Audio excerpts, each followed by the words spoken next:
Дорогие телезрители, дорогие братья и сестры, наступил великий всерадостный праздник Рождества Христова, и я спешу вас всех поздравить с этим великим радостным праздником. Господь наш Иисус Христос родился в мир для того, чтобы искупить наши грехи. Об этом мы говорим каждый год, но важность этого события, оно не теряет своей сути. И сегодня мы тоже можем сказать о том, что так возлюбил Господь мир, что Сына Своего Единородного дал, для того, чтобы Он пострадал за грехи всего мира. Но вместе с этим в сегодняшний день все должны радоваться и все праздновать этот великий праздник, потому что Господь наш Иисус Христос родился, приняв на себя человеческую плоть. Для Него не нашлось места ни в одном человеческом доме или жилище. И всю жизнь Господь наш будет скитальцем в этом мире.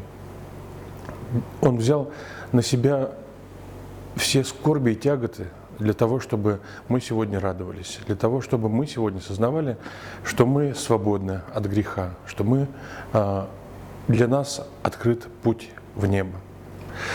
Год минувший, как и многие другие годы, был нелегким и для нашей страны, и для каждого, наверное, из нас. И сегодня мы молимся о тех, кого нет рядом с нами, кто находится в местах сложных, где защищает нашу страну, где приходится терпеть лишения и скорби. Поэтому в сегодняшний день мы молимся о наших близких, мужьях, сыновьях, братьях, которых сегодня нет с нами. И возлагаем на Господа надежду о том, чтобы и молимся о том, чтобы Господь даровал им доброго здравия и им, и нам. И всем вам желаю доброго здравия также, дорогие братья и сестры. Господь да сподобит каждого из нас лицезреть самого Христа.